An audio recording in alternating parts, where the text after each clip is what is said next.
have response fund. Emma, come on, so to him. No,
fela palo ya bašwa ba go tlhoka mešomo e sa le godimo. Parks o re tlhokego ya mešomo e sa le bothata. We don't need to celebrate off the champagne bottles because we still have an expanded unemployment.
APC will ask you to apply your minds to the legalities of numbers entering into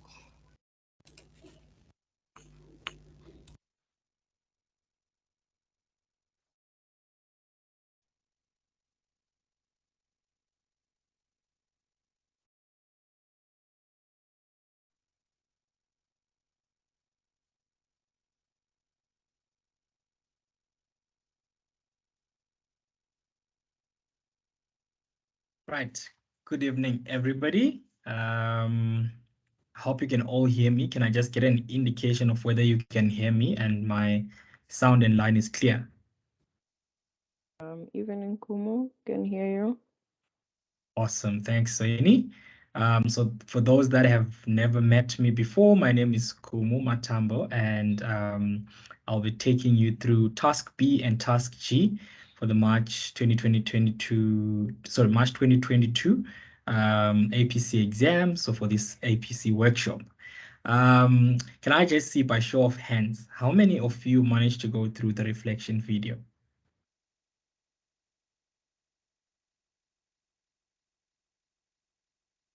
Count one. Okay, 5. Okay, seems like quite a number of you managed to go through the reflection video. Well done. So today we won't focus on the pre-release information, although I'll make a lot of reference to the pre-release.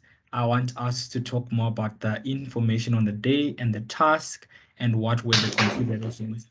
Actually, what was the task for task B and what was the task for task G?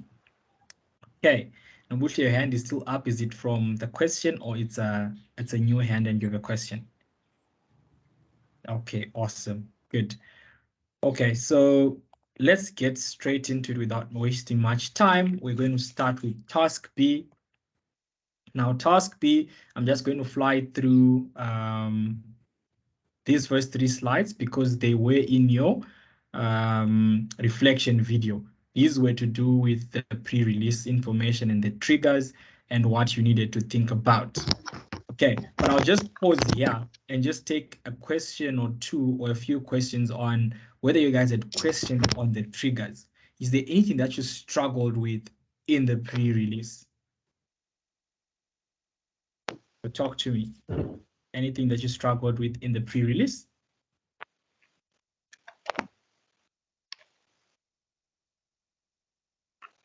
Nothing at all. Interesting. So that means that the reflection video was quite clear.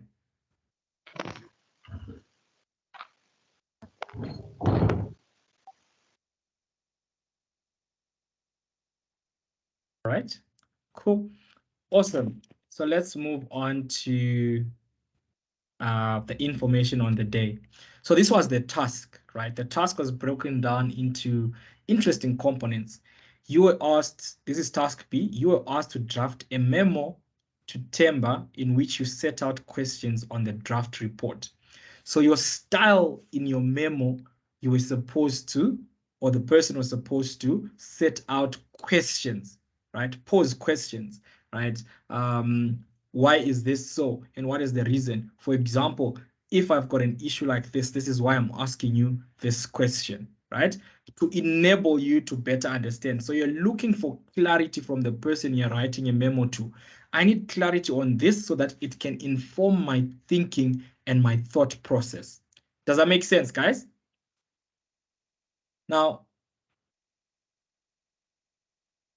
the questions were supposed to be in relation with 1, the work undertaken by the internal audit division to arrive at the reported adverse findings. So you were given a document that had a report on adverse findings, and what you needed to do was to get clarity on the work that they have performed in order to get to that point. So there are many questions that you could have asked from the basis, the approach, etc. And we'll talk about this when we work through that particular attachment. And the second aspect of this task was for you to look at the potential implications of the reported adverse findings. These findings that we have, what do they mean and what could go wrong because of these findings? What are the implications of this? So that the final report can deal with all aspects of each finding that may be of value to the Audit and Risk Committee. So you want to think about things that could add value to the Audit and Risk Committee coming out of these findings. What are the implications? What could go wrong for Lampros because of this? Did anyone struggle with understanding this task? Was it straightforward? Any thoughts, any comments on this task? Millicent, your hand was up. Yeah, hi, Kumu. Hello. Hello. Yeah, no, I've struggled, especially with that first part. Yeah. Yeah, no, I couldn't get to the crux of what is really needed on this task. Yeah, so the work undertaken by the Internal Audit Division, is that what you're referring to? Yeah, and the potential implication, actually both parts. Okay. Yeah. All right. So hopefully you get the hang of it as we're reading the attachment. But the issue with the work undertaken, so if I tell you that I looked at general IT controls and I looked at the procurement system, why only these two areas? What were the considerations to look at these two areas only? Are there other areas that you looked at? If you say to me you reviewed service level agreements, right? When you say you reviewed service level agreements, what actually did you look at? Did you look at whether these were appropriately authorized in accordance with the delegation of authority? What is it that you actually did, right? So I want to understand the work that you're saying you did. So you said to me, sorry? I'm not sure I missed that.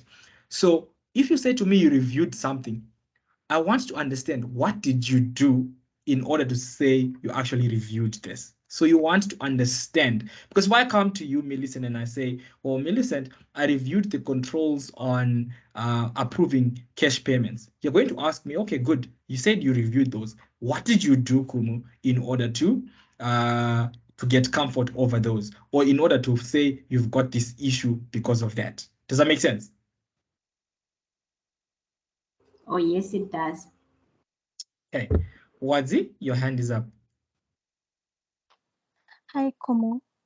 Hello. I want to confirm something on the questioning part. So when I'm for this, I have challenges when it comes to raising questions.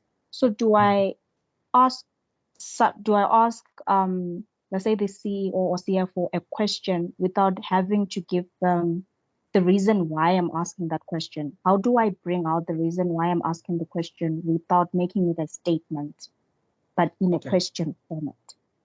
So I get where you're struggling. So normally when you're asked to review something, you shouldn't just raise a question, right?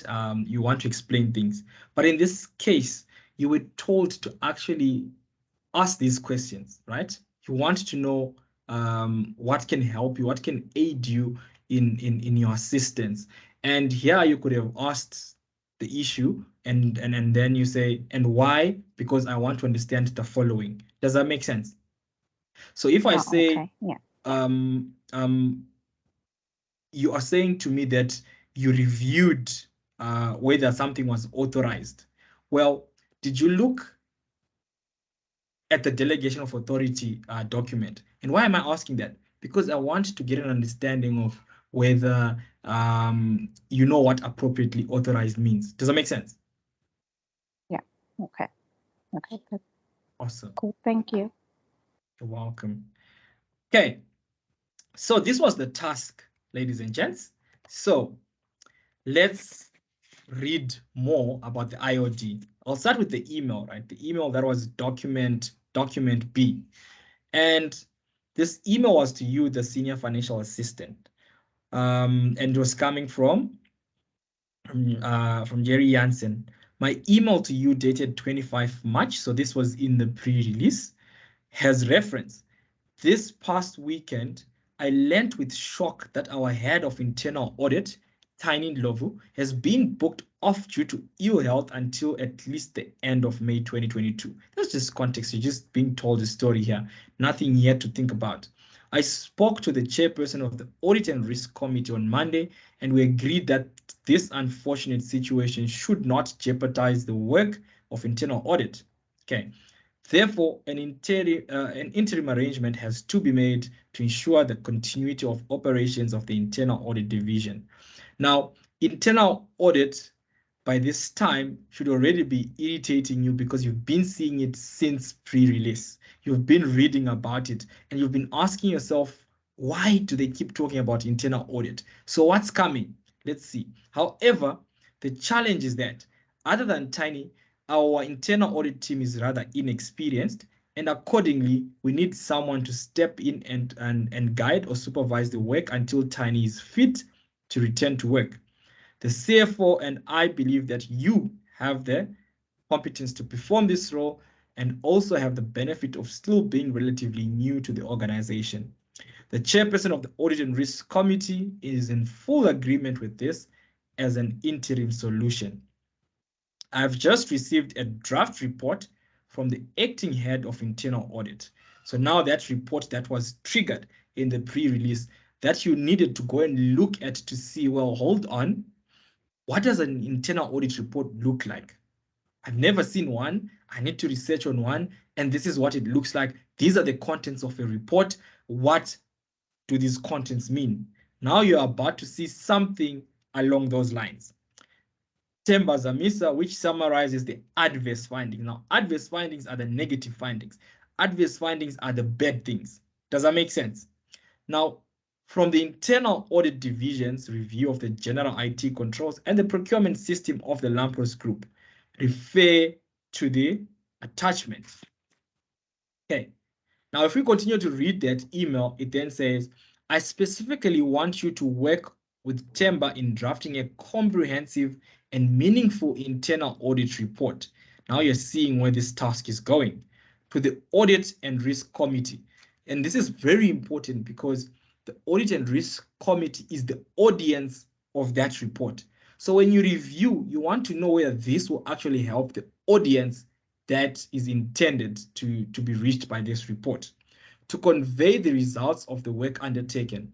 But before you do so, I think that further engagement with Temba regarding this draft report is necessary, right? So now they're shaping it. They're telling you you need to communicate with Temba. So how are you going to communicate with Temba? Well, accordingly, please forward a memorandum to Temba. And now this is a very important aspect because the format of your response is therefore a memo in which you set out questions on the draft report. So you're asked specifically to ask questions to Temba to enable you to better understand. And this is the task that we just broke down, exactly the same. But you see how information in the email filters down to the task, right? To better understand the work undertaken by the internal audit division to arrive at the report, the reported adverse findings, the potential implications of the reported adverse findings, so that the final report can deal with all aspects of each finding that may be of value to the Audit and Risk Committee. And then you are specifically told something that is interesting. Your questions should be sufficiently detailed so that Temba can understand the nature of the information that is being sought and be in a position to provide meaningful responses. So when you raise questions, sometimes it's important to give context and clarity of why are you asking that question. But here you needed a format that is in the form of questions because you specifically asked to set out questions. Now, I always fight with candidates or students in audit when they are asked to draft concerns for example, with compliance with the Companies Act or with compliance with King 4, whatever the case may be, and then they go on and say, is there a legal vacancy, right? Now that is different to what is being asked here.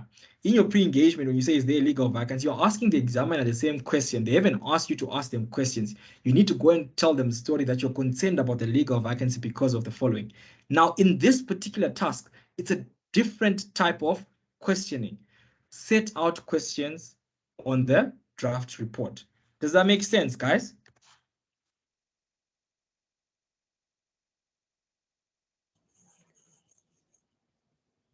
Do you see the difference? Does it make sense? Yes, Kumu. Like that, Tammy. All right, so let's continue drilling down into this task. Thank you for your assistance with this important task. This is from the CEO. Okay, so what's next? Any questions before we go and look at the information on the day together? So far at this point in time, are you guys okay? Are you safe? Do you understand it? Does it make sense to you? And can you see my my attachment?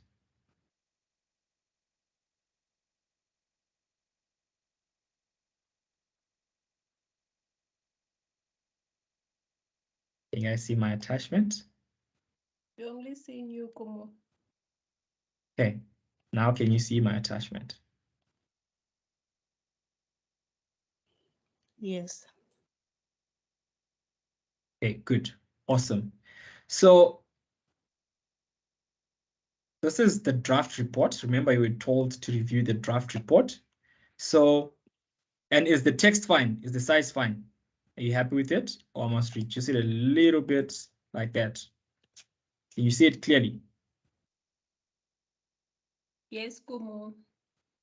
I like the yes, Kumu. Okay, now, dear Mr. Jansen, you request that I share with you details of the adverse unfavorable findings obtained from internal audit's review of general IT controls and procurement system has reference here with the summary of findings. Okay, so for me, before you even look at the findings, right, you know that we're talking about general IT controls and the procurement system.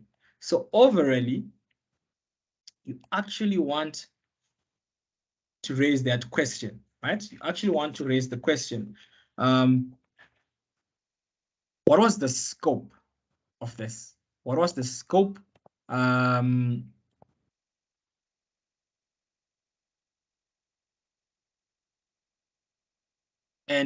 was the scope, or was the scope of the work not limited by management, right? Because, and why are you asking this? You want to know, because where there's a limitation of scope by management, where there's influence by management, it means the internal auditors would not be able to actually do their work to the fullest extent to find all adverse findings that they should be finding, right? So it's very important for you to say, well, overall, I want to know, was there any chance or any hint of a limitation of scope by management? I also want to know whether the internal auditors performed their work, applying the appropriate professional standards,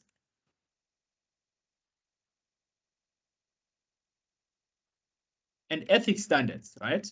Because you want to know, was there a method, was there a formula to coming up with this work, right? This is an overall picture because it then gives you an idea of the level of work that was done, the level of detail that was done, right?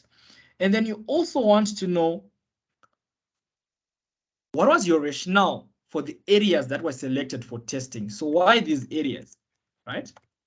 You want to know the thinking. What was the reasoning? Was it because you thought that there's too much non-compliance with policies and procedures in this area? So does this trigger any other thing or any other matters that I need to dig deeper into? Matters such as raising my thoughts or my thinking on professional skepticism. What is the risk of fraud for the company and all those things? What is it that triggered these two specific areas? Does that make sense, guys? Did you guys think about that when you looked at this IOD? Hi, Kumu. Yes. Hi. When you're talking about why these areas, isn't it because internal auditing the audit per department? So, and they doing the whole procurement department or area, you mean as in what? Okay, so you're told that we're going to, the internal audit decided to review general IT controls and procurement system, these two areas, right? Yes. Does that make sense? And Yes. then, so you're asking them, what was your basis for these two areas? Because, of course, the internal auditors would select different things that they are testing throughout the period, depending on their plan, internal audit plan. So you want to know because this report contains general IT controls and procurement system only, I want to understand the basis. Why did we look at these two areas only? Is there a specific reason? It just gives you context to understanding the work that was done. Does that make sense? Still, I'm gonna ask, procurement system, is it like maybe you're auditing, what is it called? Supply chain, like procurement, the department itself. I don't know if I'm understanding, because, okay, fine, what other areas can be there except those two? If we maybe we're auditing, let's say supply chain or payables, what other areas can be there? Maybe that's what I should be asking. Any other area that has controls within the organization. It can be any other cycle. It can be anything else. Does that make sense? But in auditing, don't you have reports per that cycle that you're auditing? Like, if we're doing finance, we need to have a report for finance. If we're doing, what is it called? Yeah. It depends on, doesn't it depend on the department that you're auditing? Then you need to have reports for each department that you're auditing, internal auditing, and yeah, in that process, because they've got reports for each department. Okay, let's take a step back.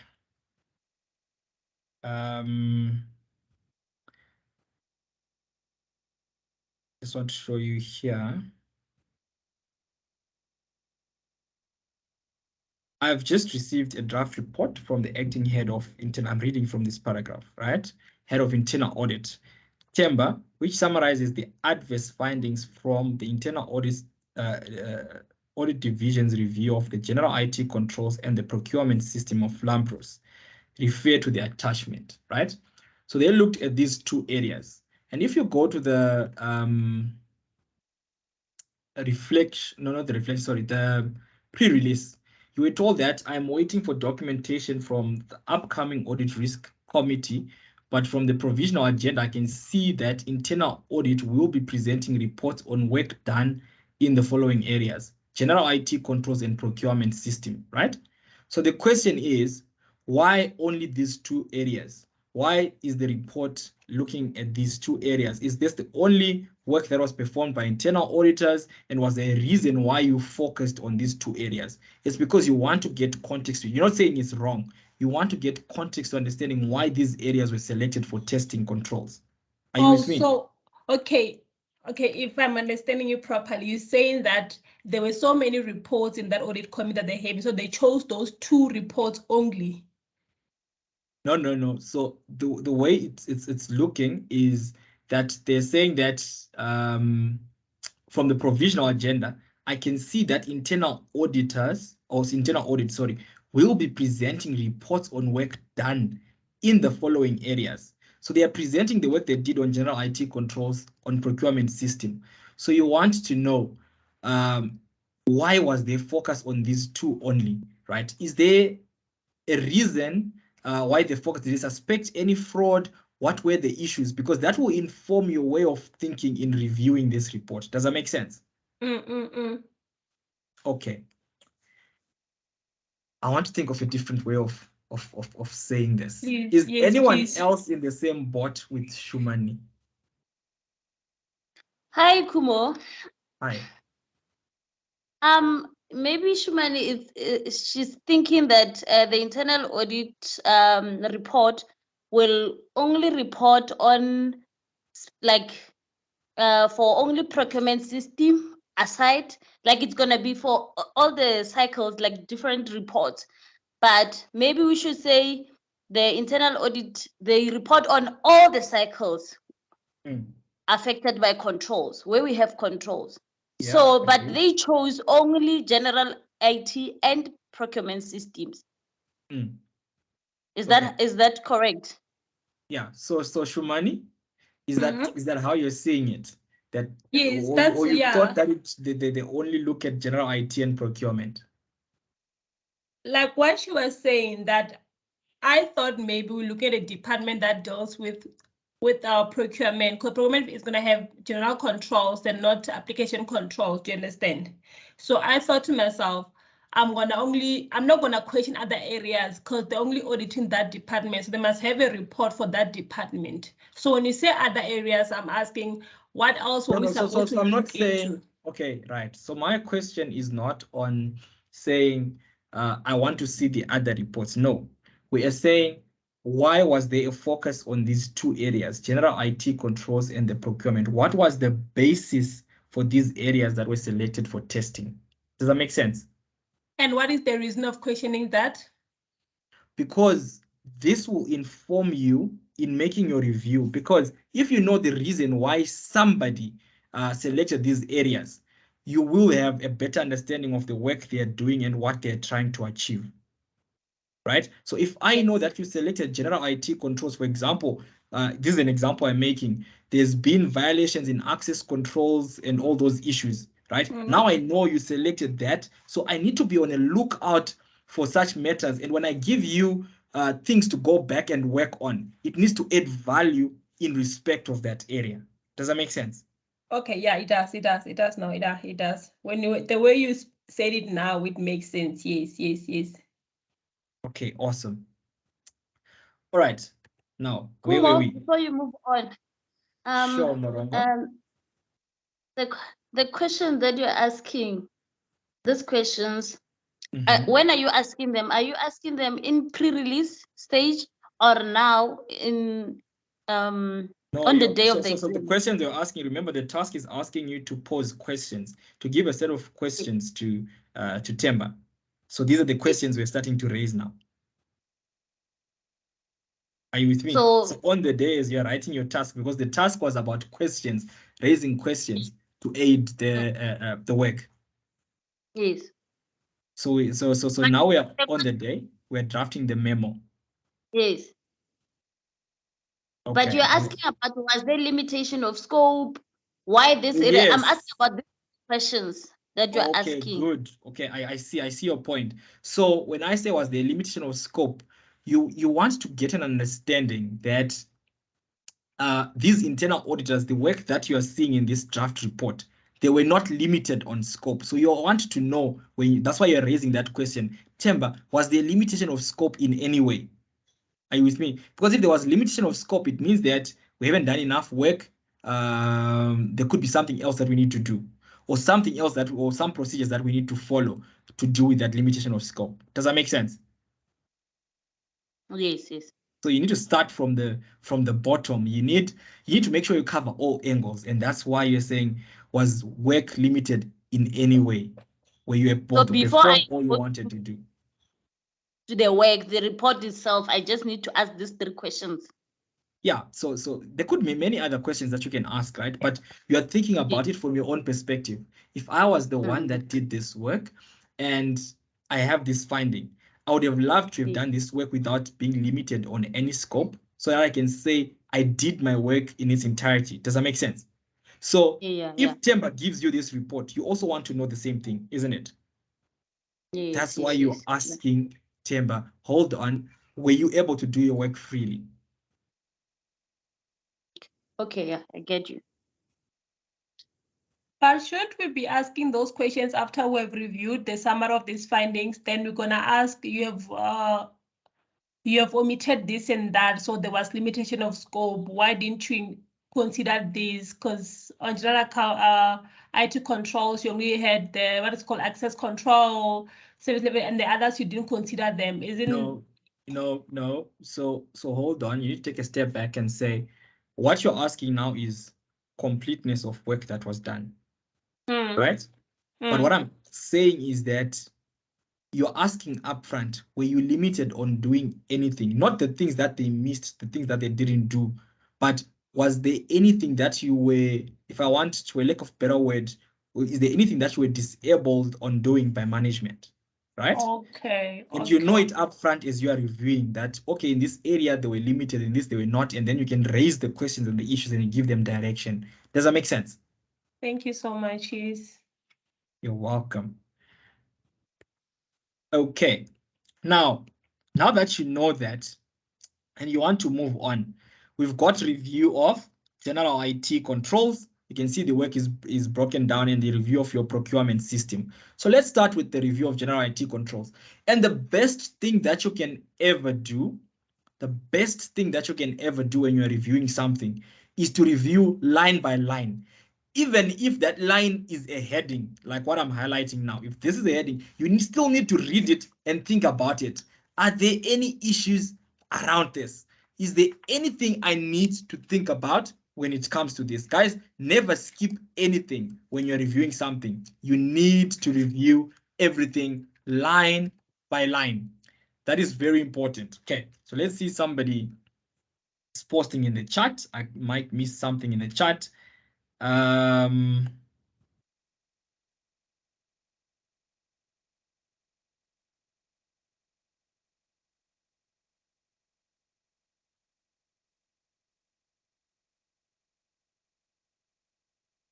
right. So now on the work done, you are told, I'm going to read this statement as a whole, and I am going to break it down.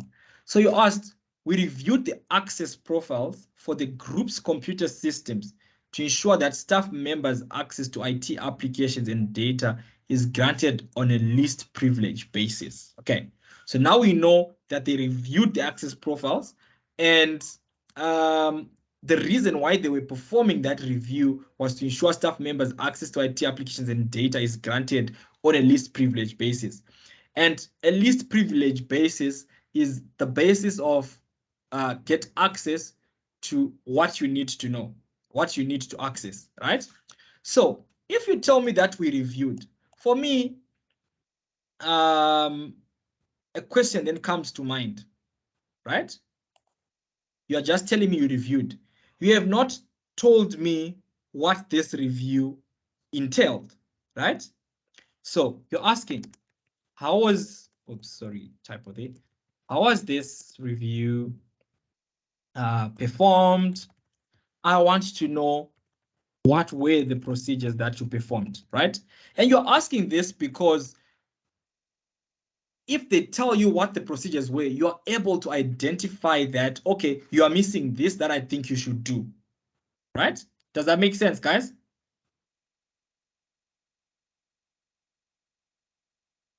Yes. Now, okay, I keep getting inboxes, so let me just mute that. All right. Now, what do they review? The access profiles. Now, what would be the question on the access profiles, guys? What do you think? Is there any question you can raise because of this word or this term, access profiles? Any thoughts?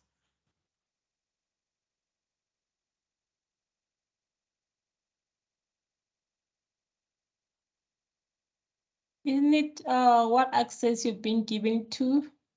And then what does it include? Is it a read or write or yeah? Okay. Something.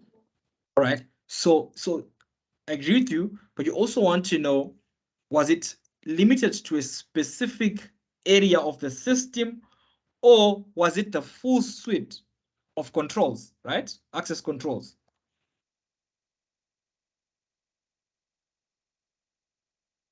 Right? Was it not limited? Is it the entire company's network? That's what you want to know, right? Because then you will have context to say, okay, we zoomed in here, we zoned in here, you are missing this, or you should have done this. So that becomes very, very important. Now, if you look on the right-hand side, you can see that there was one finding. In the tertiary division, we found that each of the 11 tertiary campus heads has super user access to the student database, which contains the academic and personal records of students registered on his or her campus. Now, what comes to mind before you even look at anything? And Shumani, you had something along these lines when it came to this discussion that I'm looking for. Without digging deep into this finding, do you have something in mind that you want to ask Temba here? What's the nine? Your hand is up. I think you had already mentioned something. So Okay. for me, the question that I have is, you're only making, like, why make reference to the database? There's a lot of aspects of the computer system that you gain access to, like your application system, your operating system, your network. So why just the database? Why are we focusing on that only when it And comes that's to why we were access? also asking how many, well, these access profiles, which was it the entire suite, etc. But I'm also looking for one thing. You only see one finding here. So you want to know before you proceed, was this the only finding, or there were more findings that you have not communicated that you maybe thought were not necessary to communicate? You want to understand the concept, the context, right? Does that make sense? Okay. Then when you're told, we found that each of the 11 tertiary campus heads has super user access. What are your thoughts when it comes to what you see here? What are your thoughts when it comes to what you see on super user access? What comes to mind? Because you're just reading here, super user access to student database, which contains the academic and personal records of students registered on his or her campus. They can manipulate the results, so that is not good. Okay, so you're going to the implication, right, of what they can do. But for me, before you even go there, I want to know, what does this mean? What do you mean by super user, right? What rights do they have? What can they do and what can't they do? Because this then informs what you can then help Timber with. Does that make sense? So yes, you can quickly assume that super user access, we all know what super user access is, but you want them to clarify, what does this mean? What rights do these heads have? What can they do? What can't they do? Kumu, so if you've answered like this is a normal question, you would have gotten a credit. That's what you're saying. Sorry, come again. If you've answered answered like this, what do they have? What can they do? What can they do? Would have gained a credit by just saying that, because I'm thinking maybe we're overthinking things, and the way you just put it there, like it made it sound like, okay, it's not rocket science. Yeah, it's not rocket science, because what was asked was that, I just want to go back to the task. Please forward a memorandum to Temba in which you set out questions on the draft report. So you were asked to ask the questions that you have on the draft report. Does that make sense? Wow, okay. It was specific. You were asked to set out questions on the draft report to enable, and this is the reason why you're asking questions, to enable you to better understand the work that was undertaken by the Internal Audit Division and the potential implications of the reported adverse findings. So tell me, if you ask them what are the rights that they have, this can give you a better understanding of what they can do with it, the implication, isn't it? So you're answering the task. Does that make sense, Shumani? Yes, it does. I think we just overthink things. I think so, yeah. And then the task further said your questions should be sufficiently detailed. So you are telling this person, I'm asking you this because I need to understand the following. Does that make sense? Don't stress, Shumani. You're getting there. Getting there. Como. Yes. So you're saying by this question, okay, I think I have the same problem that was just mentioned. So you're saying by just asking this, because I still haven't, from the question, I still haven't understood why, let's say I'm Temba, why you're asking me that? Like, you've asked me something and I can give you your information based on what you've asked me, but yes, why you're asking me, I still haven't gotten that. Okay. Like, why are you asking me the why part? I'm still not seeing the why part. Yep. Okay, cool. So Wadzi, you have not been involved in something that I'm doing, something that I'm testing, right? So let's take, what do you do? Are you in external audit? Yes. Okay, right. So I'm your first year trainee, right? Me, Kumu, I'm your first year trainee. and you're my senior or you're my manager, whatever the case may be, and you ask me to go and test operating expenses, then I come to you with my working paper that I've done, right? And I ask you to review it. Okay? So for you to understand that particular item, you might ask me, Kumu, why did you do this? Why was this done this way? Does that make sense? So you want to understand the work that I did. So you might have questions to direct your understanding of the work that I did. This is exactly what is happening here. You're given what they did. You were not involved in that work, and you're asked to review. But to review and to be better informed, to have a better understanding, you need to ask certain questions. Why did you agree this to the bank statement, Kumu? Does that make sense? Okay.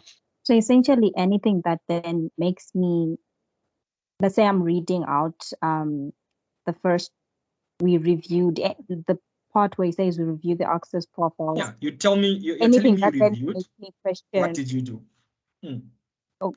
how, like what access profiles for what? That Yes. What were the questioning procedures you part. performed in your review? Oh, What does your oh. review mean? Right? So that I get the understanding that, okay, you actually reviewed. Because they're going to tell you they did something. Then you actually see that, oh, this thing is actually not a review. You can't say we reviewed. Okay. For you to tell me that there was super user access, what do you mean? Did you find that these head of audits could change anything without anyone questioning anything? Right? Therefore, if that is the case, and now I have an understanding of what it means, these are the following implications. This is what could go wrong because of this. Does that make sense? Yes. Okay. Thank you. You're welcome. There was another hand that was up, but I did not see who it was. It's now down. Brenton. Good evening, Kumu. I just quickly wanted to find out, in a question like this, when we pose the question, for example, to the person that we're now asking the questions to, do we have to explain why we're asking the question? Yes, that's always the best thing to do, right? Because in explaining why you're asking the question, you're actually demonstrating your ability to understand the issues that are coming out of this thing. Does that make sense? Yes, it does. Thank you. You're welcome.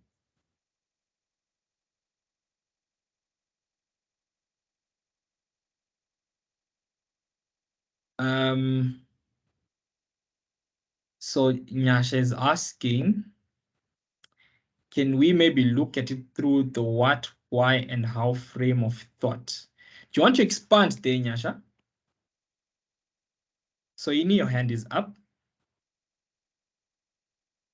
Yes, I have a sad confession. So when I did this task, I only asked questions like on the work done column, and then I had my implications of the findings on the adverse findings. That's where I had my implications of the findings.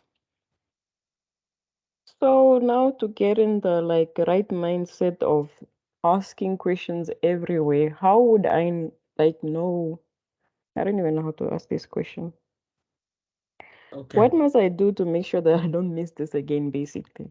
You don't miss this again. Okay, good. Yeah. So two things I can tell you, Saini. First thing first, what I mentioned that you need to read line by line, even if it's a heading, even if it's a column, right? Then you need to break down your task.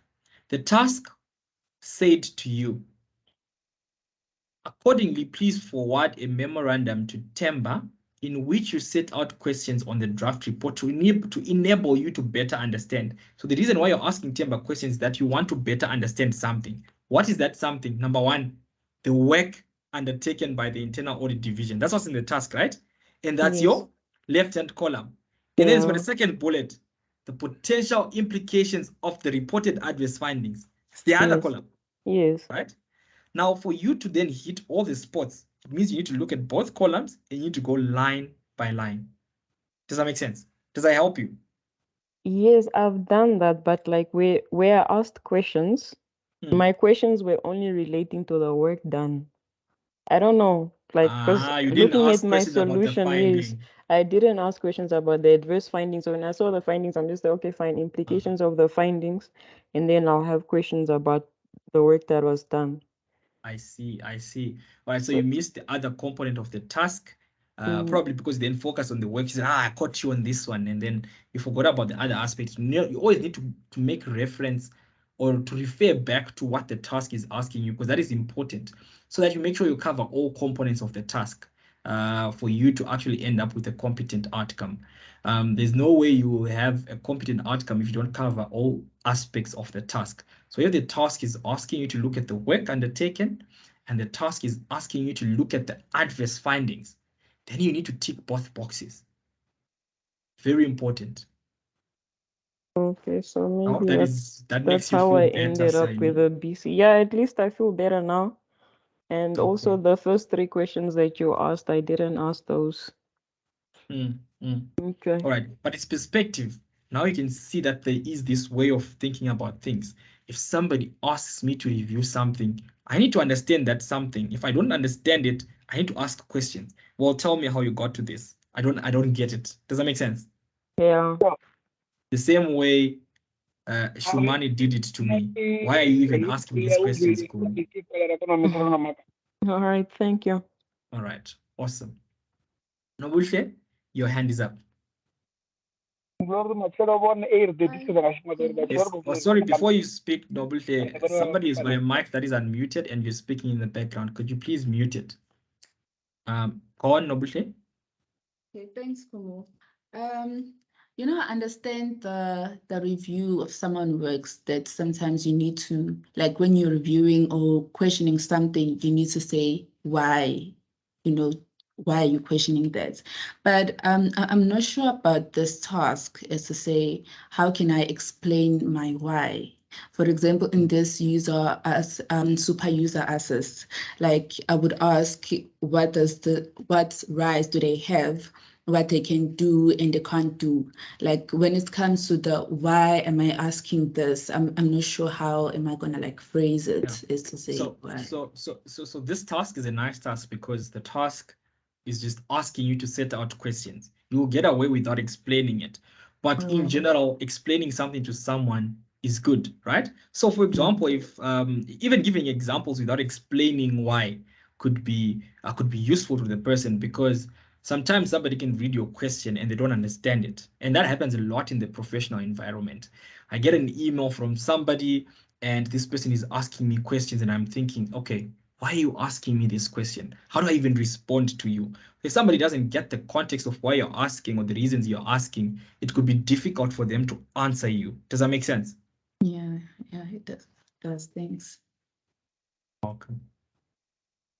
Okay, let's move on. Just need to get the Word document back. Okay. There we go.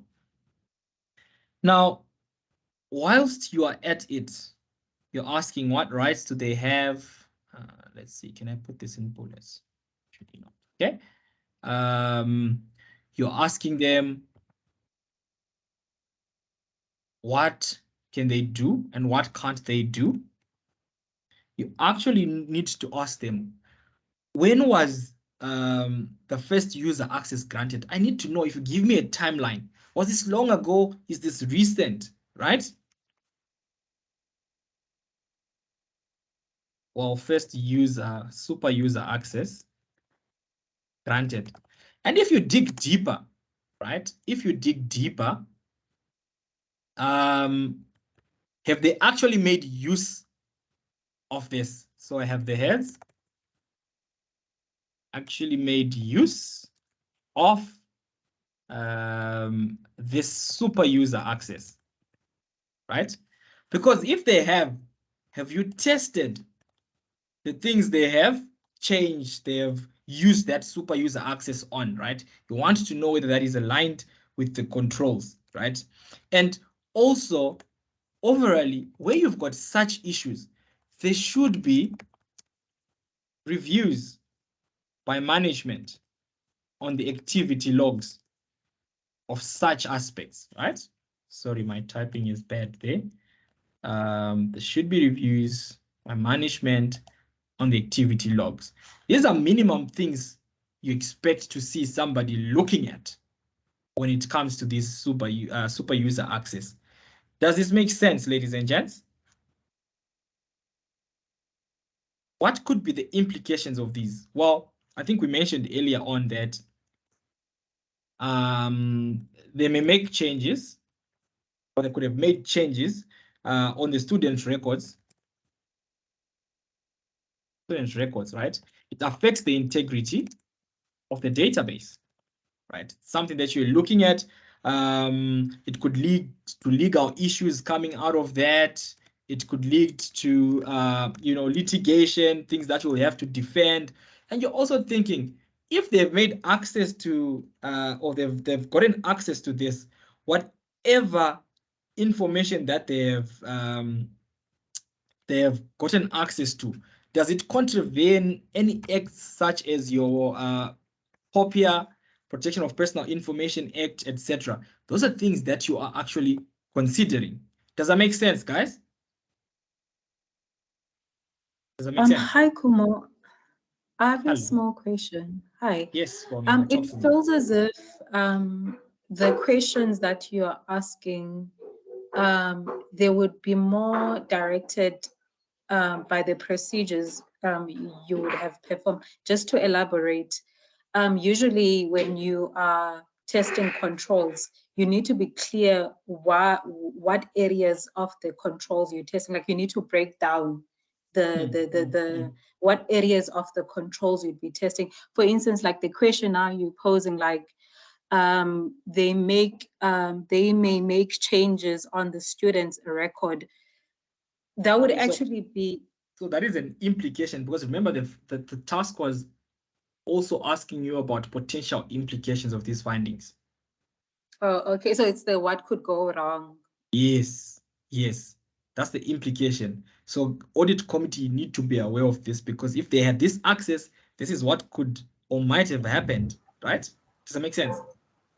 Oh, yes, because I'm just thinking, because I have an external audit background, and within the external audit background, you state you always have like your control, and then once you have your control, you list all your what could go wrong.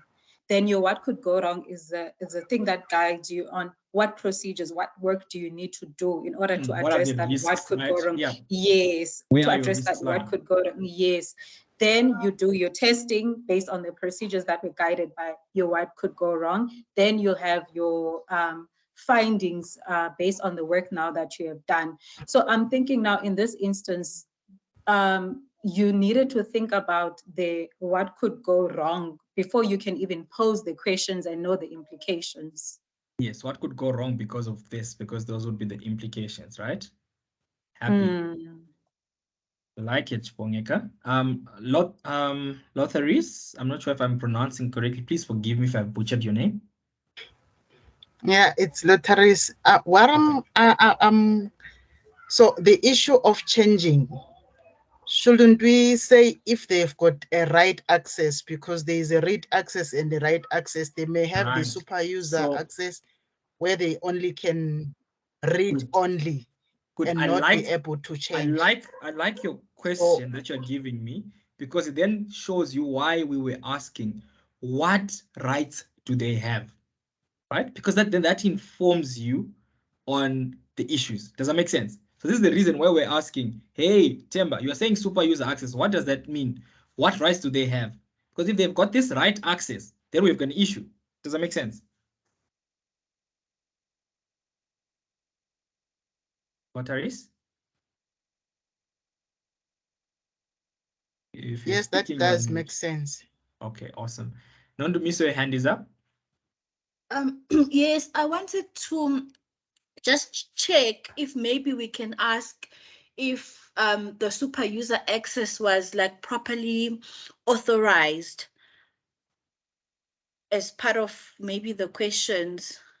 Yes, so who gave them super user? I was getting there. Who gave them super user access, and why were they given super user access? You want to know that, right? Yes. Good, I like it. Good thinking. All right, guys. Right, I can move on. So we've asked them about who gave them this super user access, who granted it, what rights do they have, and why do they have those rights. Let's move on to the next row. Now this row talks about we reviewed the service level agreements, SLAs, concluded with the third-party service providers responsible for the maintaining of the group's computer systems to ensure that these were in place and duly authorized. Okay. Now again, the same question comes. We reviewed the service level agreements. The first instinct is, well, or the first thought is, what procedures did you follow, right, to do this review? I want to know what procedure do you follow to do this review? In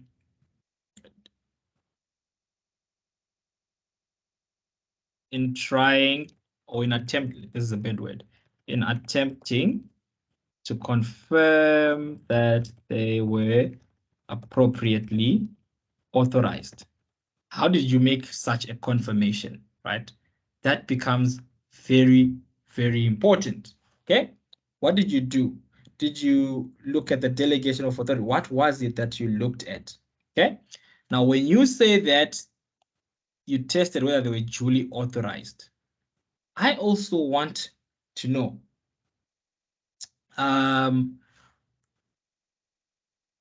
sorry. I also want to know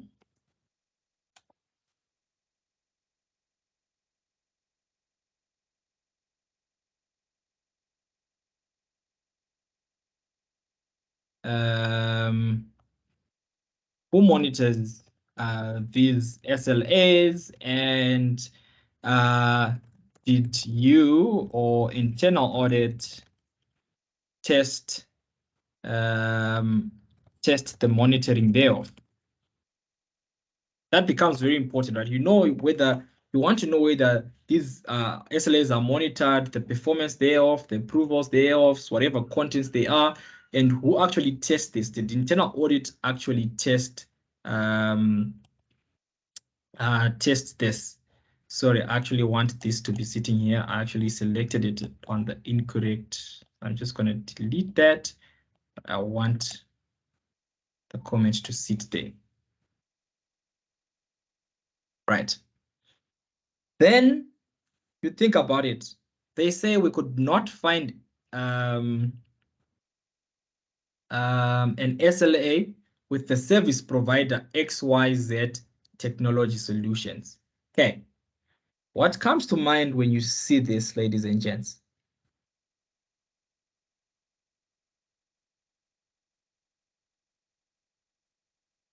We could not find an SLA. So first things first is that we'll hold on. If there's no SLA in place, right? If there's no SLA in place, guys. Como? Yeah, bro. Talk to me. Como? Talk to me. I can hear you. Can you hear me? Guys, can you hear me? Just wanted to ask, because at this moment, we don't know whether they tested 100% or they selected the sample. Isn't it something that we ought to ask? Yes. What was the basis of your selections? What did you do? You're trying to understand that. Yes, I can hear you. I was asking about this review of SLAs. Did they test 100% or did they select a sample, or how was it done? Yes, so you have to ask that, right? You want to know your basis of testing. You want to know why you selected this, or was it 100%? What was it? Does that make sense? Basis of sampling. I like that. but it seems to me that you're a bit delayed. I'm not sure if it's my network or guys, can you hear me in real time? Yes. Okay. Yes. All right, good. Yeah, so there seems to be a delay with, I'm not sure if it's Non-Dumiso was speaking. Nomzamo, your hand is up. Kumo, Yes. with regard to the sampling, on the PRI, they spoke about what's called the sample, that sample of 12. Should we actually like now question it to say, because you now you're talking about the 100% one, and on the PRI they had the 12 like that sample. So should we question it here, or what do we do with it? Now that you speak about samples, just a question that, yeah. Just so about now. So where you've got samples and you just need to make sure that the one in the PRI is the one they're talking about. Does that make sense? Yes, but then the one the PRI, it had no basis. So what do you do then? So that is the question that is being asked. You need to ask them, how did you test this? Was it a sample, and what was the basis? So that you also understand. So you need to ask that question. Okay, because they told us what could be the right way to question it, because now they told us that they use the base, that 12 sample. So if you're questioning it now, how would you question it? Can you quickly read it to me from the PRI? Okay, please. Let me go check. Sorry. It says that internal audit I want to show you something. This is very important. I want to show you something. So I want you to read it out. In that paragraph that starts with internal audit typically. Read it out loud. Yeah, internal audit typically conducts tests on a specific control using a sample of, say, 10 to 12 transactions. Okay, hold on. Does that mean that they selected 12 samples, or they're just giving you context on how they select samples? They're just giving us content. A context on how they select samples, and they're not telling you that this sample was 12. So the moment you say that you had a sample of 12 and you're questioning it, it becomes a problem, because that's not what they say. They say they use samples. So now you want to understand, did you sample these SLA agreements, and what was the basis of that sampling, and what was that sample? Does that make sense, Shumani? Okay. Do you see where you missed it? They didn't give you that our sample size is 12. They are giving you an example of how they select. They select, yes. Very important. Okay, awesome.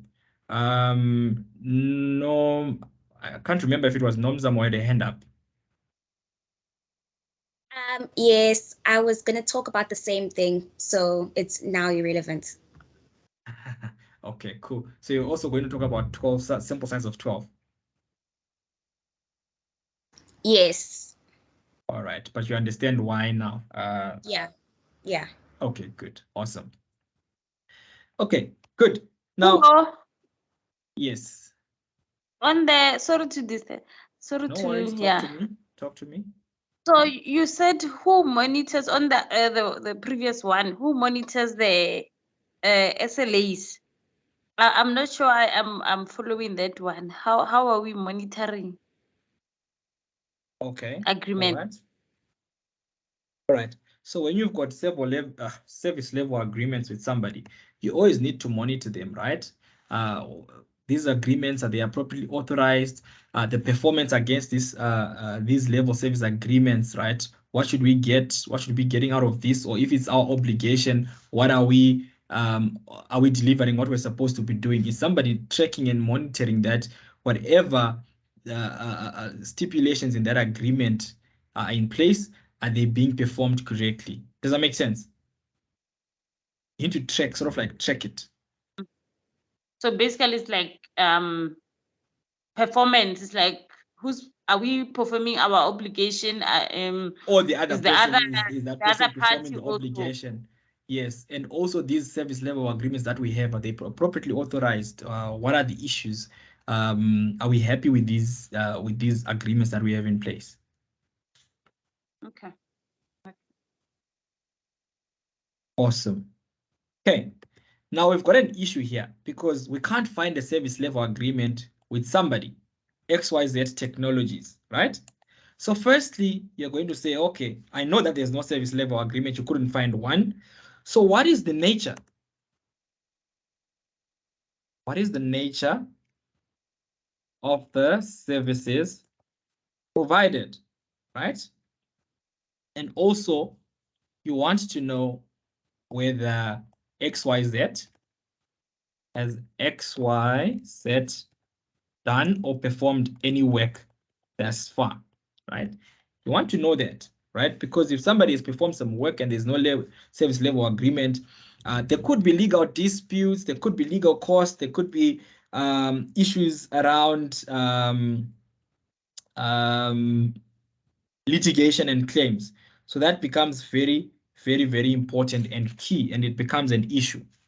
Now, the head of IT at Lampros Group advised that this agreement is still being finalized. Okay.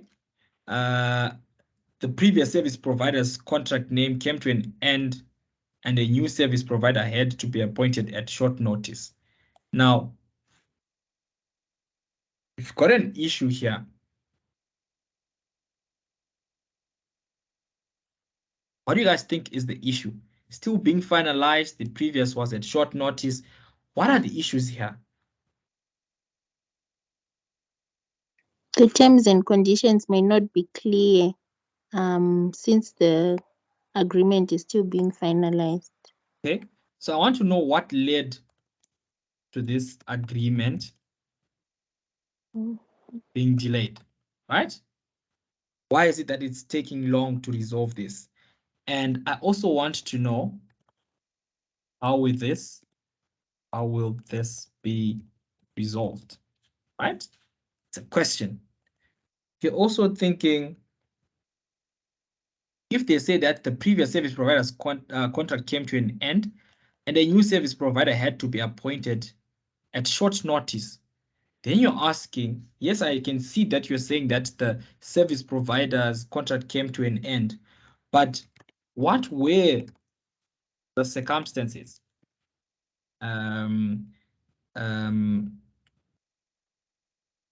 that necessitated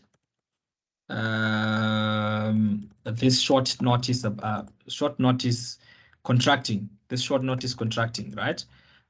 Why is this, and what are the implications? Does this mean that now we've got our procurement procedures and policies in place, but we just don't comply with them?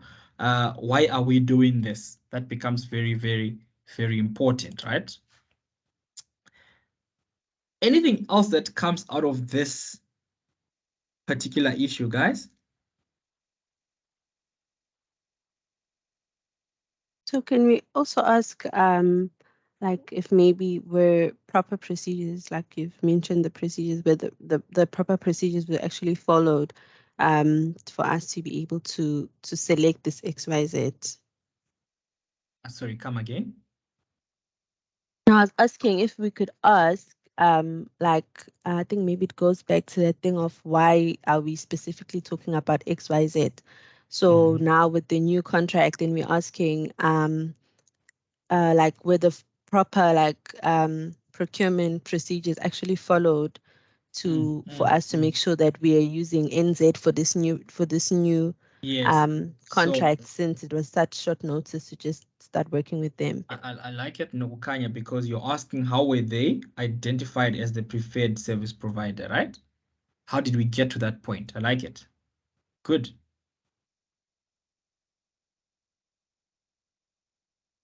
Very, very, very important. Okay.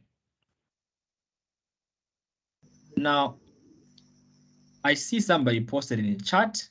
I'm questioning the competence of the head of IT. Do you want to say something more about that, Nelisa? I think as much as we've been told that the internal audit doesn't have much experience, now we are finding that the head of IT is contracting at short notice as well, and leaving these agreements or having people work and yet the agreements are not even in place. So I'm wondering if this is a widespread problem in the entire organization in terms of competence. So maybe I would want to understand the people that I'm dealing with seeing that I've been So, asked okay. to look So, after internal audit. all right. So in a professional environment, before you question somebody's competence, don't you want to understand first why they went for this or why this happened? Which is the question we asked before, right? Because that could then inform you to say, hey, guys, maybe we need to think about the competence of this person. So firstly, before you jump into conclusions, you want to understand the reason why this is happening. And that's why you're reviewing this document with questions. Does that make sense? So you're saying we must hold off this question for now? For the purposes of this review, you actually want to understand why it was done like this, because maybe there's a reason before you just say they're not competent. So you understand, you ask the questions. So if you think you have a question that will help you understand whether this person is competent or not, then you must ask that question before you conclude. Does that make sense? So you don't think incompetence could have been the reason why this happened? It's a possibility. But before you conclude, yeah, remember you're still reviewing, you don't have the context as to why. So you need to, for you to better understand before you conclude, you need to ask why, the questions that we're asking there, the things that I wrote down there. Okay.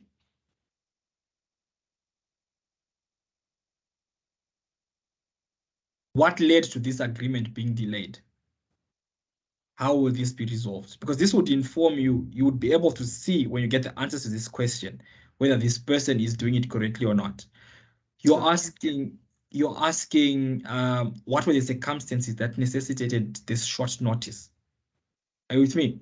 Okay. You are gathering information before you can quickly conclude. Because if you and me were working together, Nelisa, and you see this and you automatically conclude that I'm not competent without understanding the context, it might be a bit unprofessional. Does that make sense? Yeah. Okay. Okay, awesome. Granton?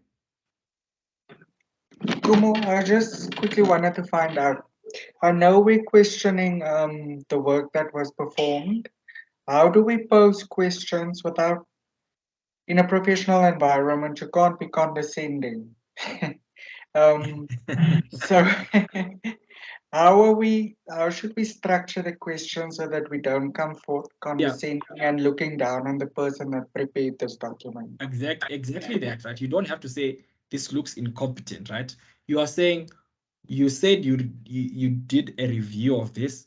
Can you please expand on how this review was done? Do you see the difference? Yes. You're not saying they're not competent. You're not saying they didn't do things adequately. You're saying, I want to understand the context. I want to understand how you got here. Does that make sense? Yes. Thank you. Awesome. Popotso? Yes, hi Kumo. I just have a question or questions which I wanna break into 3 parts. So the first question is with I need to write that down. Okay, talk to me. Okay, so the first question is, like, will I be right to say were the proper channels or protocol followed in terminating the contract with the previous service provider, and then again, were the proper channels again followed in appointing the current service provider? Because isn't there supposed to be some sort of like nomination or selection where we saying we identified these 5 yes guys who can. So that's exactly what we are asking, right? Okay. We're saying, what were the procedures followed here? Why was this terminated? And why are we saying at such a short notice? What are the circumstances that necessitated this? Did we follow our own procurement processes? Because even if you look at document G, it talks about bid evaluation committees, etc., and all those things. So it's very, very important that you ask the questions. And that's the reason why you're having this. You want to know. Before you justify somebody, you want to understand what was the reason that XYZ was appointed in such a manner. Oh, okay, that's fine. I think I get it now. Okay, it's fine. Awesome. Bongeka? Hi, Kumo. I have one small question. So, I understand that we are reviewing the work that has been done by the head of internal audit. And I think I would have done a mistake where I would have posed the questions, but then would explain to Temba, why am I posing these questions? And now I'm listening, and I feel like that would be such approach would be more appropriate where it's a junior member that has performed the work within the internal audit team. But now I'm battling with the fact that the information on the day says that your questions should be sufficiently detailed so that Temba can understand the nature of the information that is being sought and be in the position to provide a meaningful response. So now, like, I'm looking at the way that we've been posing the questions, and I feel like we're just asking why, for instance, asking what were the circumstances that necessitated in the short notice. I would have gone a step further and elaborate why am I asking about this? Because if the circumstances are outside the normal circumstances within the procurement or the way that we appoint suppliers, then we would expect that, okay, fine, there might actually be adverse findings. But if they are within, like, I would have gone a step further and explained to him. But I feel like the previous speaker said, was asking, I feel like that would be very condescending in explaining to him, why am I asking this question?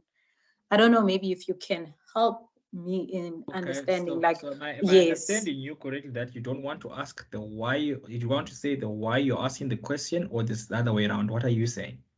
So what I'm saying is, I would elaborate to Temba. I'm asking this question, and the reason why I'm asking this question, it's because of 1, 2, 3. Instead of just posing the question to him. It's always good to explain why you're asking the question. And I think this is what we established earlier on, isn't it? Okay. It doesn't matter whether it's someone that is the head in a department, or Well, the way you someone put it that is down, in the junior. it's just like if I ask my boss a lot of questions. My boss says, Kumu, I need you to release this. And I say, okay, but why do it this way? And I'm asking it because of the following. There wouldn't be anything wrong with that. Now, as long as you're not rude, you do it in a professional manner, right? Because in a working environment, you shouldn't be scared to ask the questions to get things done. Okay. Okay. Right. Makes sense. Thank you so much. Awesome. You're welcome. Okay, your hand is still up, Bonyeka. What's gone? Okay, good. Let's pick up the pace. Right. So now let's look at the review of the procurement system. Now, the tertiary division, you're told work done, and I've told you guys not to skip any line. The work done, the adverse findings. Tertiary division, we reviewed the general journals recorded in the financial records of 2 campuses of DMB Institute in August 2021 to identify any adjustments made to purchase accounts payable and verify that these adjustments are appropriately authorized in terms of the division's delegation of authority. What do you guys think about this work that was done? What questions would you ask here? Why 2 campuses? Okay. So firstly, is we reviewed the journals. You want to know what journals? The work done, right? What journals, etc. Right? Then, like you said, 2 campuses. I need to know why these 2 campuses. Okay. For example, were there any specific risks related to these 2? Right? You want to know, you want to understand why this work was done. Then you're told of the DMB Institute in August 2021. Do you guys have an issue with this? Or do you have a question, not an issue? Do you have a question regarding this? Yeah, why August? Like, how did you come up with August? What about the other months during the year? Yes, exactly. Why August? What about the other months? What was the rationale? You're getting the hang of this, guys. Not that, but the other months, okay? Very, very important. What else do you think about when it comes to this? And they said that these adjustments are appropriately authorized. Anything that comes to mind when it comes to this? Who authorized this? Okay, And who so and more like, how did you identify the initiator, or is it the recorder, and the approver? Who are they? Does that make sense?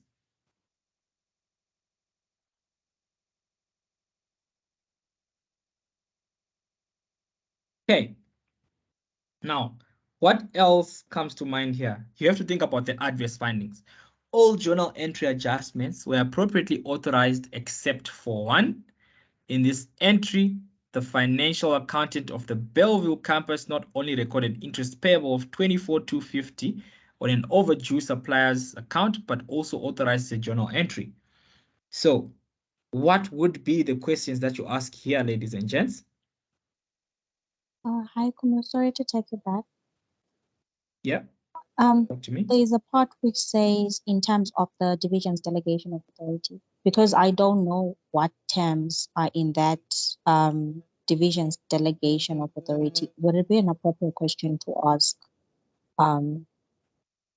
ask him to provide like a summary of the terms, since I actually don't know what I'm comparing it to? Yeah, so I actually don't want Temba to give me the summary, but I actually want Temba to tell me whether they identified the initiator and the recorder and the approver of this journal entry, because the approver would be under the delegation of authority. It's the chart, the organizational chart, right? So, so you're asking, did you identify that the appropriate person approved? All right. Okay. Does that make sense? Yeah. Okay. Awesome. So guys, talking about that 24,250, talk to me, guys. You want to know whether you actually got supporting documents.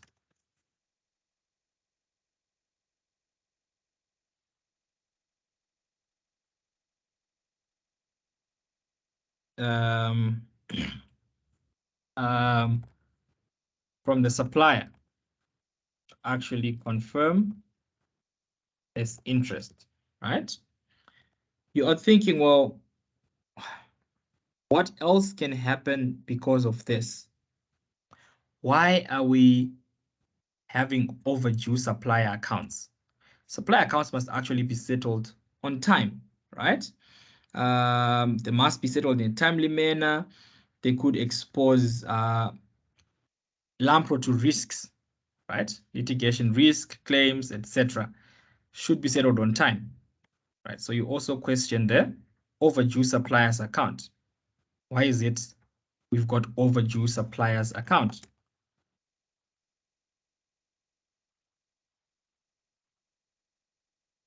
And the risks involved because of that.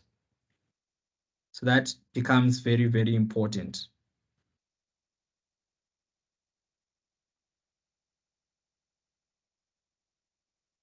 And here we're told that the financial accountant of Sorry, Belleville. Kumo. Yes. Would that question not be posed to like the creditors department and not to the internal auditors? Well, remember, you still need to speak about the implications of this overdue. This is the implication of this finding, regardless of the department it is coming from. You've got this adverse finding that came because you were testing the procurement system, and these are the issues. Are you with me? No. Okay. So did we go and test the creditors department? Sorry, what is that? Yes, the creditors department. Or were we testing the procurement system? So we're testing the procurement system, yes. Okay. So in the I'm saying, okay, sorry, yes. Yeah. So in the procurement system, just go on. What are you saying? So I can explain. Yeah, so I was saying like in the procurement like system, like the people who would be inputting the information or the data, right, would be like that credit clerk or whoever's going to be responsible for that. So then when you find something like this, then that a financial accountant was the one that did the recording. So then you would want to find out like why did they record, like why was it the financial accountant, right? But you're asking the question to the person in charge of that department, if I could put it like that. And then the internal auditors, then they wouldn't be the ones that we ask the question. No, that but question, that's what I'm asking. You're saying the internal auditors won't be the one? No, I'm saying we wouldn't be asking those questions to the internal auditors, right? The questions that we're asking now, we're asking to the internal auditors saying, why did you do like, or Yeah. why did you do it like this? Yes. But remember, the internal audit prepared this report, right? And you're reviewing this report. So for you to have a full understanding of this report and the implications thereof, you want to know whether these internal auditors actually asked why they are overdue suppliers accounts. Okay, so would we rather then say maybe, did you confirm with the person in charge of that procurement system why we have overdue supplier accounts? Yes. Because Yes, that's exactly what you're saying, right? Because if they are overdue suppliers accounts, the following could be issues, could be implications of this. Does that make sense? Yes. Okay. No, I understand the logic, but now my thing is the way that we are asking it, it's sort of as if we're asking the internal auditors as if they're the ones who did. So remember Remember the way we are. Okay, so I didn't mean to say I'm asking Temba why you must give me an answer, but Temba gave me this report, so Temba must know why they're overdue suppliers because he must have asked. So now I'm trying to determine whether they actually investigated why they are overdue suppliers. So he should know. If he doesn't, then they should go and ask. That's why I'm asking these questions, isn't it? Okay, I understand. Thank you. Awesome, you're welcome. Interesting, isn't it? Okay. So we dealt with these overdue accounts. You also want to know this financial accountant is the person that passed this journal. So you also want to ask Temba what was the justification by the financial accountant for this journal, right? Because you also want to understand the context.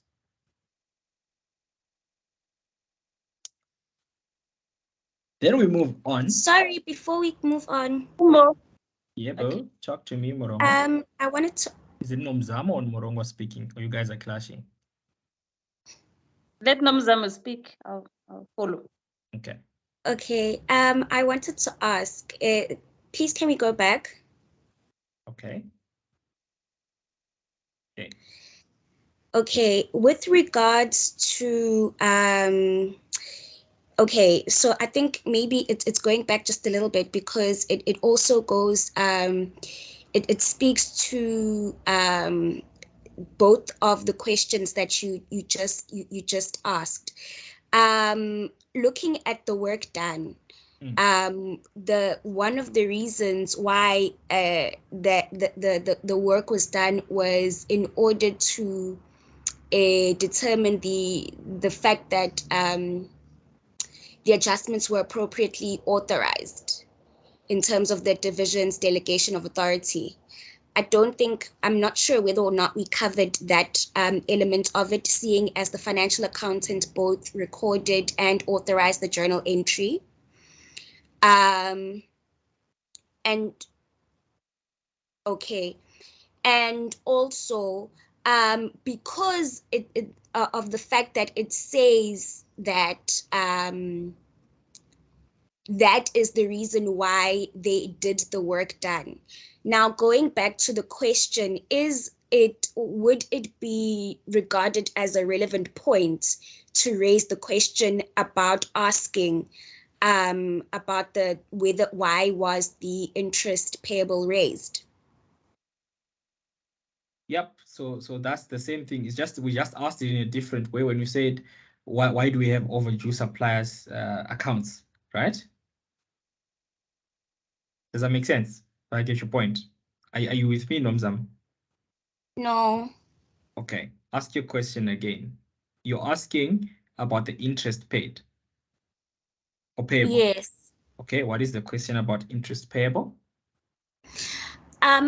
With regards to, I don't know, maybe it's the work done element of it that I'm not understanding. My asking whether or not recording the interest on the overdue suppliers is, I don't know, I think I've lost myself. No, talk to me, relax, calm down. It's a safe environment. Take your time. So you're okay. So are you talking about the recording of the interest itself? Why are we recording interest? Okay, so you asked a question, why is it that we have overdue supplies accounts, right? So now when I'm looking at the work done, we then it specifically says that the reason why they did what they did is in order to identify the adjustments which have been made and then verify whether or not they've been authorized. So by asking that question about the why is it that we have overdue accounts, does it match to the work that that they were trying to? Okay, I see your question. So remember, because it's coming up in the findings and it's something you want to understand, you have to ask that question, right? It's not just about identifying whether purchase or accounts payable were appropriately authorized. You've stumbled upon an issue that says overdue suppliers in the finding, and you actually want to say, why is it that we actually have this, right? What could go wrong with our business because of this? Does that make sense? So it's something that you have to ask because it's not something that should be normal because you're losing money on that. Why wouldn't you pay them quicker and within the stipulated terms to avoid the interest? So then when asking a question, would you then not ask it? Yeah, ask it around maybe like instead of just why is it that they have overdue supplier accounts, but more so in terms of the controls that they have, as to whether or not they've got weak controls in order to but remember, you mustn't jump to conclusions. You have to ask Temba so that Temba gives you an explanation for you to get a better understanding of this finding. That's what you're trying to do. Remember, you are asking questions to get a better understanding of the work they performed and the findings that they got. So you're asking Temba the questions to give you an explanation on these things so that you understand the work they did, you understand the findings. Does that make sense? Yeah. So you shouldn't be concluding saying, oh, I can already see that this is about weak controls. You're asking, why do we have this over? Then Temba is just going to tell you, well, it's because there were weak controls, they didn't follow 1, 2, 3. Then you get a better understanding of their finding.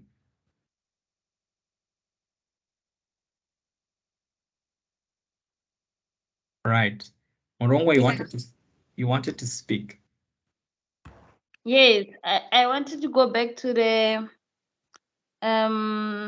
question of saying, did the internal audit guys obtain supporting documents from the supplier to confirm the interest? I think there's a comment, you made a comment on it. I'm not sure if this is a control. Is it? It looks to me like it's now I'm testing numbers. I'm asking about numbers, like that is something external auditors would do. Yeah, I don't no, know. I get your point, but remember, you are looking at a finding. You are looking at a journal entry that was passed. So you want to know that this journal entry is actually not a fictitious journal entry. And how do you do that when you're testing this control? You want to see a supporting document.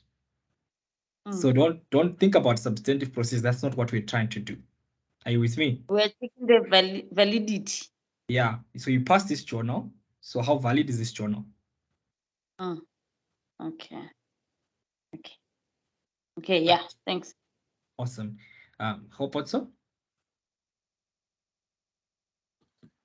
Eskom, earlier on you mentioned something about the reading of the lines, and you said that like the one on the headings, the work done in adverse findings.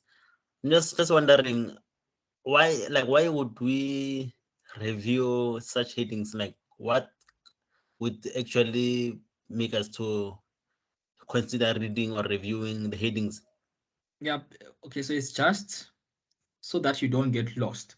Because if you don't read something and you miss something, that's why you end up writing something incorrectly. So you need to know what every word is saying that has been written there. So I'm encouraging you to read everything and not skip things because you're just saying it's just a heading. Sometimes there's a point that comes because of that heading. So having the heading like won't give us some sort of should I say a positive or a negative thing to say about that specific I don't know, maybe report or workings which would be like which we're supposed to be looking at. Sorry, come again, Papazo? I'm saying I'm reading the heading like we're not supposed to, how should I put it, like we're not gonna find a bad or a good thing on that heading. Like maybe in this case, I think the work done on the address finding, they're not telling us much except that the one column is what they did, the other column is what they found. So in this case, in this case, you see that the headings don't say much, but also remember, I can't remember who said that they only looked at the work done and they did not go deeper into the adverse findings. And those are the kind of things you need to be on the lookout for. In other tasks, in certain instances, that heading can tell you a whole lot about the task. And if you miss it, you might be in trouble. So I'm just giving you a technique. Okay, that's fine. Thank you. Okay, Nokukanya? Yeah, so I just wanted to find out, I see throughout this report that they want to make sure like that everything is appropriately authorized and everything. So is it right or wrong for us to assume that authorized stands for reviewed, or do we still need to say, did you maybe make sure that everything was reviewed and then like just go the extra mile like some with the Come again. journals? I lost you, Nokukanya. I'm not sure I'm following the question. Just try again. Okay, can you hear me now? Yeah, I can hear you, but I was struggling to follow the issue. Okay. So maybe try to rephrase, yeah. Okay, so I was asking that throughout the whole report, they say that everything, like they wanted to make sure that it has been authorized. So my question was, is it right or wrong for us to assume that the authorized they're talking about is reviewed, or do we still need to go in and okay, does authorized mean reviewed, right? So my questioning is behind, they'd say that something has been reviewed, then it has been authorized. So that's what I'm asking. Then if not, for example, if we can use this journals example, then we want to make sure that someone has actually reviewed, we've seen their their signature on that document. They've reviewed it to make sure that the calculations are valid, accurate, and complete before an actual journal was processed. I think it's 2 questions. Okay. Not sure if I understood what we're asking there, but remember this, we reviewed, this is the internal auditors reviewing, right? They're not the ones that are approved. So they're reviewing that journal. And why are they reviewing that journal? They want to establish whether it was appropriately authorized. Now, how do they do that? They need to see who reviewed this journal from the from management's perspective, who approved the journal, and per the delegation of authority. Was that correct? Does that make sense? Yes. So my question is, like, with that process that you're saying now, I'm asking that since they're saying that it's authorized, right? Are we assuming that that is the process that was followed, that someone did take the journal, review it, then authorize it? Or is it a matter of someone maybe did not review, they just went and authorized? Oh, so you're saying you're looking at the right-hand column where they're saying all journal entry adjustments were appropriately authorized, except for So one. everything they keep saying it's been authorized, even with So at the top they're saying duly authorized, but they don't say anything about actually that we checked this work and then it yeah, was and then that reviewed by is and that someone is and then why we were authorized. saying, when you are saying you reviewed, can you please tell me what that review entailed? That's the question that we've been asking throughout, right? What were the procedures you performed? I want to know what you did to get to the conclusion that it was authorized. Does that make sense? I think we're talking about different things. So, okay, so with that work done, with the review of procurement system, right, and on the left-hand side, so it's saying that the internal auditors, they reviewed the general journals, right, to make sure that any adjustments were appropriately authorized, right? So my question is now, I am asking that since that the internal auditors are saying that the work has been authorized, does that authorize that they've checked and make sure that it's been authorized? Does that mean that the work was reviewed by, let's say, the accountant or the clerk that is in charge of that, and then someone else authorized that work, or maybe that same person who was going to process the journal reviewed it and authorized it? So appropriately authorized means in terms of the delegation of authority, i.e., if Kumu was supposed to review Kanya's work to approve that journal before it is passed, then was it appropriately reviewed by Kumu? That's what we're saying, right?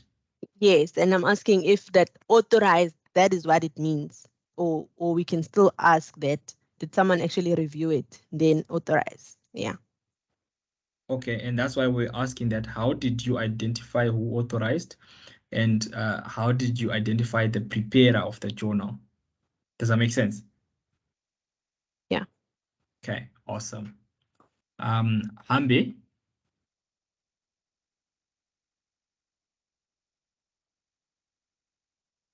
Hambi, your hand is up. Yes, can you hear me? Yes, I can hear you. Okay, excuse my dog.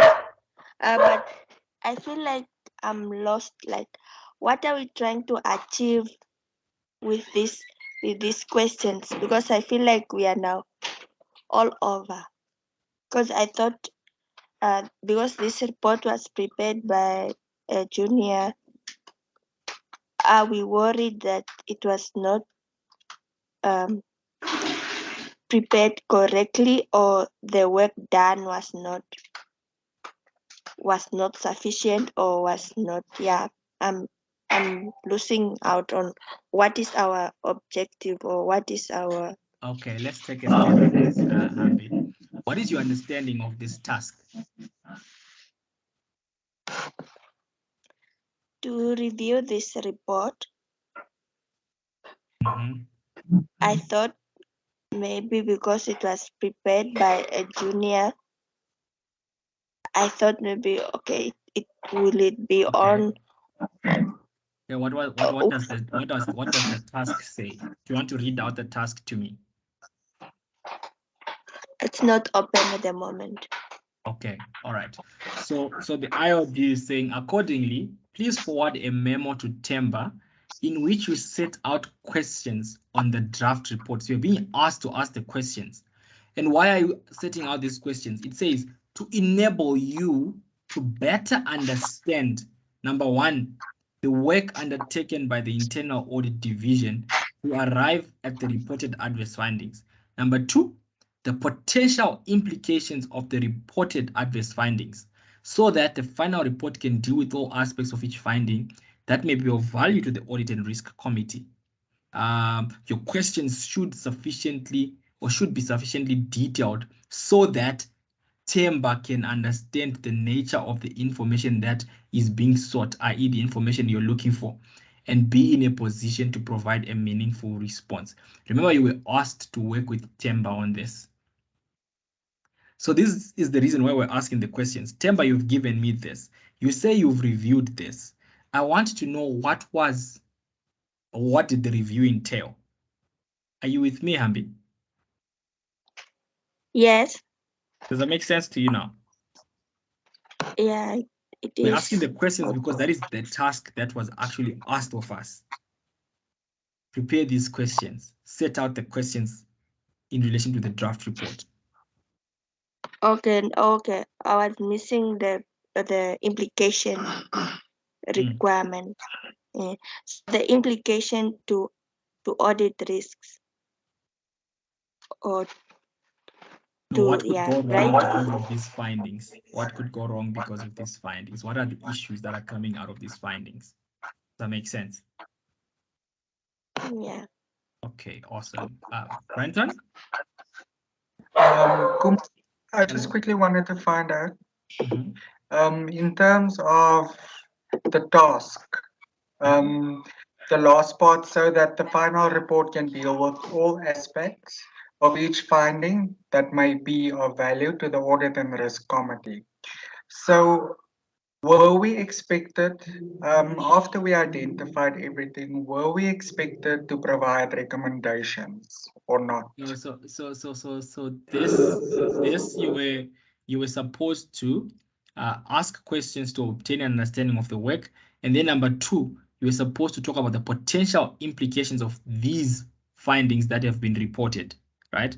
What does this mean? What could be the issues arising from this, right?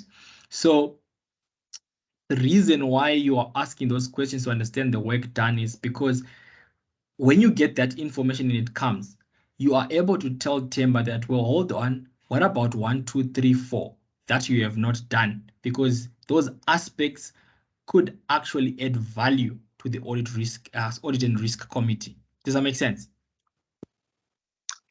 Yes, it does. Thank you. Okay, awesome. All right, guys, we need to pick up the pace before we just quickly break and then we go to task G. But let's look at the rest of this attachment. So you were told that head office for a sample of 10, right? So firstly, you want to know why 10? Why 10, right? What was the basis of this selection? Okay. 10 purchase transactions more than 10,000 Rand selected from the purchases journal of the head office. So also you want to know why the head office. Okay. Very, very, very important. Okay. Was it the head office that was tested? Was it only the head office that was tested? Then we were told that we inspected the supporting documentation to verify that at least 2 quotations were obtained prior to finalizing purchase orders as required in terms of Lampro's procurement policy. Now here you actually want to ask a question because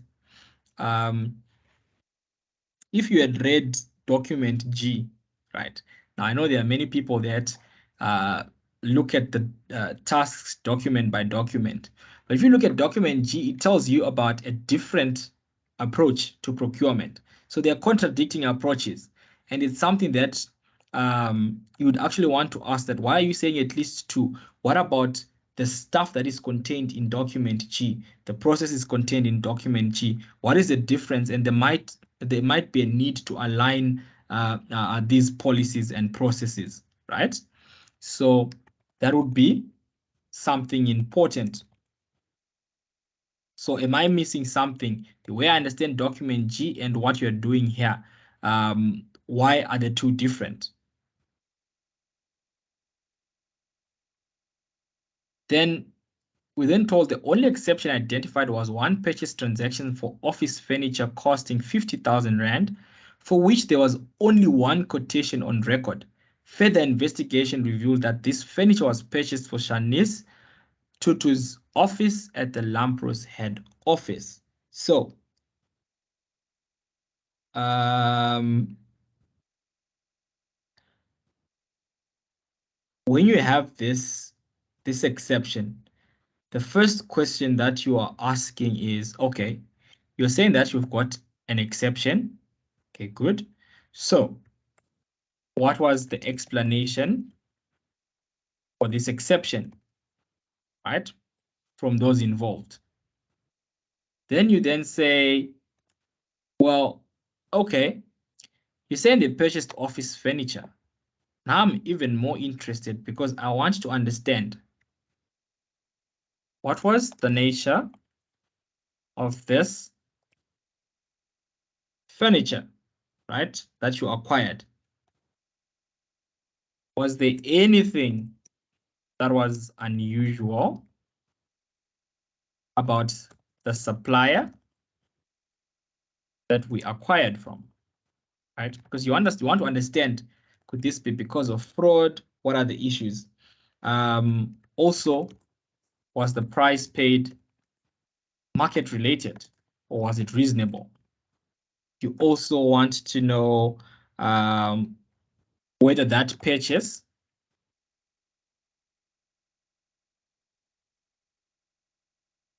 within budget. You also want to know whether, because it was being bought for Shanice, was there evidence of undue influence from the chairperson, right? Because then that could be an indicator of fraud issues. So that becomes very important. And then we're told about at the head office.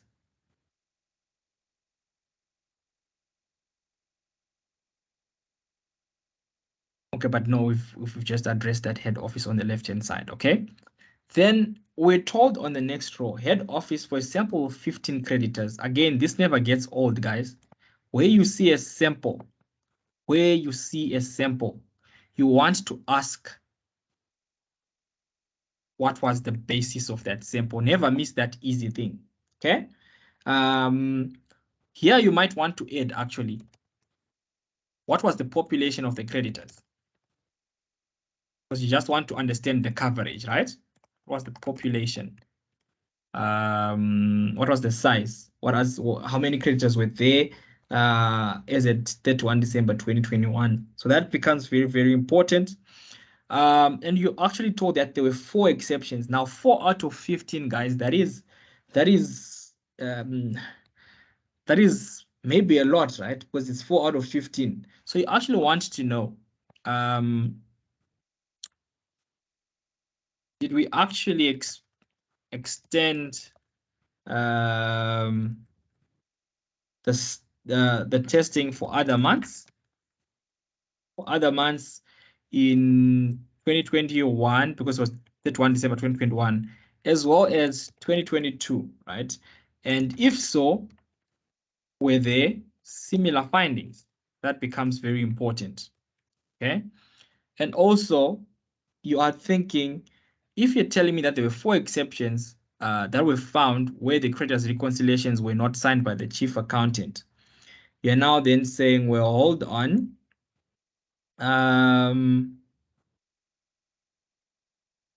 and I can't remember who asked me about competence the other time. This is where you're actually questioning whether this is being diligently done, right? Because 4 being missed by the chief accountant, the percentage is of that deviation is too much, right? It's a bit high. It's too much, 4 out of 15. So you then want to know whether the internal auditors reperformed this or reperformed these recons to actually check this and test these exceptions that were identified. Because it might even be that, well, this person is actually doing their job, right? But somebody missed something somewhere, or it could be the other way around. They are actually not doing their responsibilities. Okay. So that becomes very, very, very important. Okay. Any questions on this, ladies and gents? I see a question from Soini. Yes, Kumu. I just wanted to find out where we were testing. Or it just said the second last point where you asked, did we actually extend the testing to other months in 2021 and 2022? Is that now? Oh, they say 2021. I only saw 2022 because now I wanted to find out if we shouldn't also look at other months during the year and not just going forward since it's control testing. You want, yeah. So you want to actually check 2021, 2022. Okay. Indeed. Okay. Rechabile?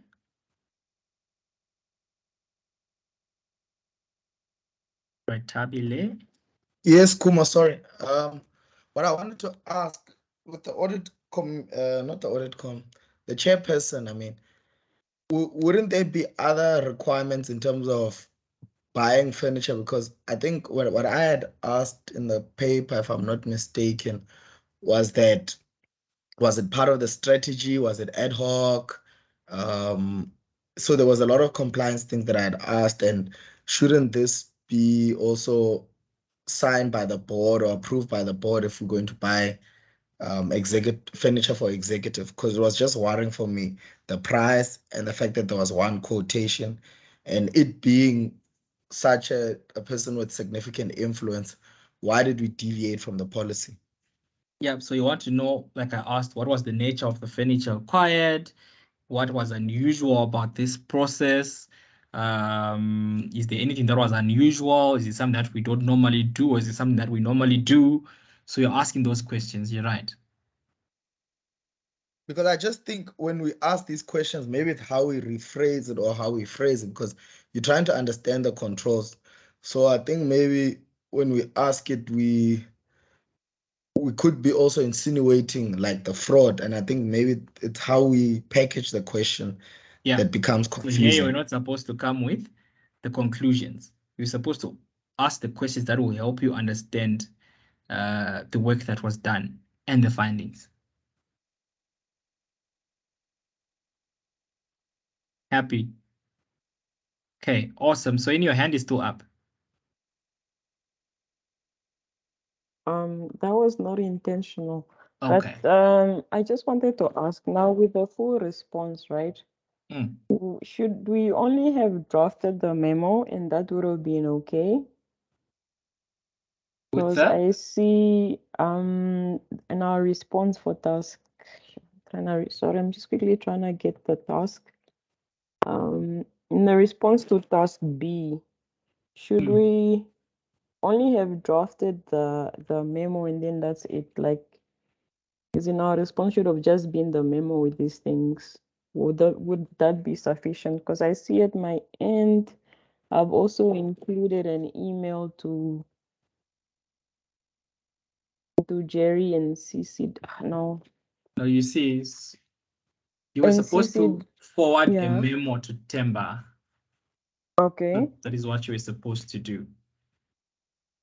So, however you deliver that memo, it was supposed to go to Temba. All right. So now, should I have had an email with an attached memo, or just the memo alone is my response now? Oh, I see what you're asking. What do you think is the right way there? It looks like an email with an attached memo. Looks like an email with an attached memo. An email with an attachment. Yeah, with the memo being attached to the email. Is it? Was it necessary? Well, it could be. You're sending an email to who? It's just now that I see with ICANN and Psycha, they changed, like, I can change the names of the people. So I don't know now who Temba is. Okay. So Yeah. so here your memo that was going to the acting head of internal audit, right? Let's use the acting head of your memo was going there. You could have just gone straight with the memo, right? Because you asked to send a memo to the acting head. Okay. Are you with me? Yeah. Because Okay. I get confused about these things. And they're very important for communication skills. All right. Good. Awesome. Can we take 5-minute break? And then when we come back, we will talk about task G. Any questions or any other questions that I'm missing on task B, guys? Sorry, Raisebe, I didn't see your hand. Raisebe? Okay, thank you so much and the guidance on the question. But I just want to ask about anything maybe that has been omitted where we're supposed to only concentrate on the work done only, because there were risks identified by Lampros that there's a risk of hacking on system and database, and the work done was only focused on the database, access on the database. So when I was answering this in my conclusion, you know, I just said like in overall, the work done did not address some of that risk, especially that one of hacking. There were no control testing around that. So it seems like the work performed was not on risk-based audit approach. Yeah, but the better So, yeah. question there was for you to ask I'm not sure why. whether The better question was for you to ask why did we only look at these areas? What was the reasoning? Is there something that we're supposed to look at? So does that make sense? So after you get that clarity of why they only looked at this, then you know that, hey, we actually didn't do adequate work. What's the reason for your questions was supposed specific to this task was for you to gain an understanding of the work they did. Not to conclude that you haven't done enough work, but to understand why they've got this and why things that you expect to see there are not there. So you ask the questions. Does that make sense?